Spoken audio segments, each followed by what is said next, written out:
साक्षी welfare trust द्वारा वृद्ध आश्रम निर्माण के लिए भूमि पूजन दक्षिणी कृष्णापुरी में विधि विधान पूर्वक संपन्न हुआ। कार्यक्रम की अध्यक्षता कर रहे महामंडलेश्वर संजीव शंकर ने कहा कि साक्षी वेलफेयर ट्रस्ट के अध्यक्ष क्रांतिकारी शालू सैनी ने जिस प्रकार अपनी निजी प्लॉट पर वृद्ध आश्रम बनाने का निर्णय लिया वो एक साहसी कार्य है। इसके लिए बधाई की पात्र हैं। संचालन साक्षी वेलफेयर ट्रस्ट के संरक्षक मनोज सैनी ने किया। रिपोर्ट संजीव सैनी।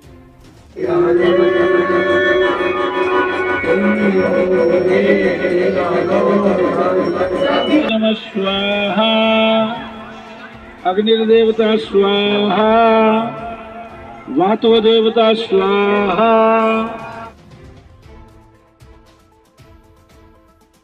जरूरी है और वो ताकत साक्षी वेलफेयर ट्रस्ट की बनी रहेगी।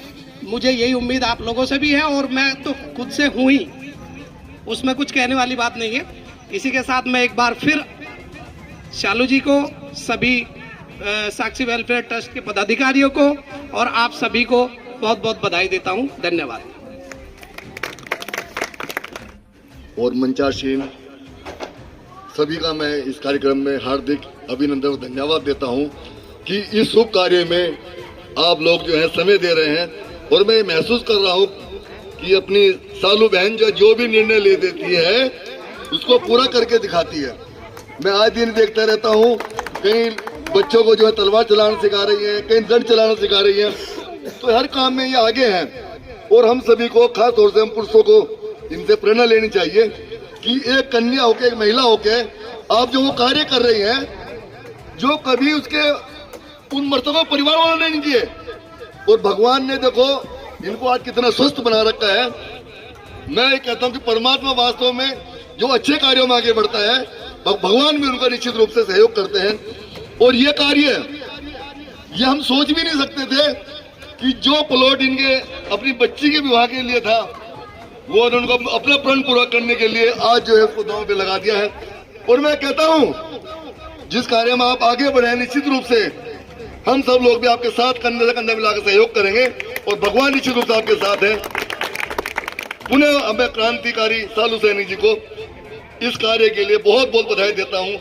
ये अपने शहर का तो आप सब जानते हैं कितना नाम ये बढ़ा रही हैं। इनका पुनः मैं अपनी ओर से हार्दिक अभिनंदन करता हूं। जय हिंद, जय भारत। सहभागिता साक्षी वेलफेयर ट्रस्ट की हमेशा सर्वप्रथम रहती है। काफ़ी टाइम से एक विचार जो है सभी पदाधिकारियों के मन में था कि जो बुजुर्ग महिलाओं को हम सड़कों से उठा के लाते हैं वो हमें दूसरों के आश्रम में छोड़ के आनी पड़ती हैं। ऐसी बहुत सारी महिलाएं मेरे टच में आती हैं, क्योंकि जिस लाइन में हम चल जाते हैं, जिस रास्ते पे हम चल जाते हैं, ऐसे ही लोग हमें मिलने लगते हैं। तो ऐसी महिलाओं के लिए मैं बहुत पीड़ित थी कि मैं इनको बार बार, कभी मैं किसी को बोलती हूँ आप रख लो, कभी मैं किसी को बोलती हूँ आप रख लो, और कई बार मुझे वहाँ से मना भी कर दिया जाता है। कई महिलाएं तो मुझे कहती हैं शालू तू हमें अपने घर ही रख ले, लेकिन मेरे घर इतनी व्यवस्था नहीं है। तो ऐसा विचार सभी संस्था ने फिर एक सुझाव दिया। मेरे पास एक छोटा सा प्लॉट मेरा पड़ा था जो बेटे के लिए मैंने डाला हुआ था, लेकिन सभी के सुझाव से इसमें जो है नींव रखी गई है एक वृद्धा आश्रम की। और ईश्वर से ऐसी प्रार्थना है कि कभी हमें ये बंद ना करना पड़े और आगे इससे बड़ा जो है महिलाओं के लिए, पुरुषों के लिए हम एक वृद्धा आश्रम और बड़ा खोल पाए। क्योंकि अभी छोटी जगह है। बहुत लोगों ने मुझे कहा ये तो छोटा प्लॉट है, लेकिन मेरा मानना ये है कि छोटा प्लॉट जरूर हो सकता है, शुरुआत छोटी नहीं है। आज शुरुआत की गई है और ईश्वर ने चाहा तो बहुत जल्द आप सबको फिर से दोबारा बुलाएंगे जब हम इसका मुहूर्त करेंगे। ऐसे समाज को क्या संदेश देना चाहोगे जो अपने माँ बाप को घर में नहीं रख पाते और उन्हें बाहर निकाल देते और उन्हें वृद्धाश्रम में रहना पड़ता है? देखिए, सिर्फ ये संस्कारों की कमी आज आ गई है जो हमें अपने बुजुर्गों की सेवा करने का मौका नहीं मिलता।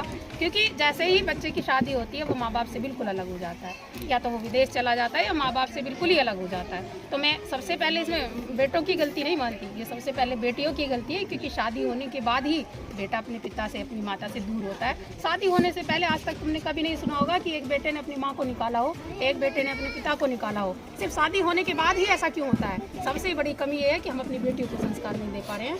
मैं उन्हीं सबको एक संदेश जरूर देना चाहूँगी कि अपने बच्चों को अच्छे संस्कार भी दें ताकि वो बुजुर्गों की सेवा कर सकें और ऐसे वृद्धाश्रमों की जरूरत ही ना पड़े। तो कब तक तैयार होगा ये बनकर? देखिए, आज नींव रखी गई है, ईंट भी आ गई हैं, सामान सब आ गया है, मिस्त्री भी है। तो सब तैयारी अभी शुरू है और कल से चिनाई लग जाएगी और ईश्वर कृपा जैसे हमारे व्रत होने से पहले बन जाएगा। आप जैसा सब चाहें, और मैं तो सभी से चाहूंगी कि सब सपोर्ट करें, सब साथ दें, सब सहयोग करें, क्योंकि यदि कोई अच्छे काम में 100 रुपये भी, 10 रुपये भी, 1 रुपया भी कोई सहयोग करता है तो वो उसमें सभी की सहभागिता हो जाती है, क्योंकि जो ईश्वरीय सेवा होती है, जो समाज का कार्य होता है, वो कल अकेले किसी से नहीं चलता, वो सभी के सहयोग से चलता है। और मैं सभी से अपील भी करना चाहूँगी कि इसमें सेवा में सभी सहयोग भी करें और सब साथ।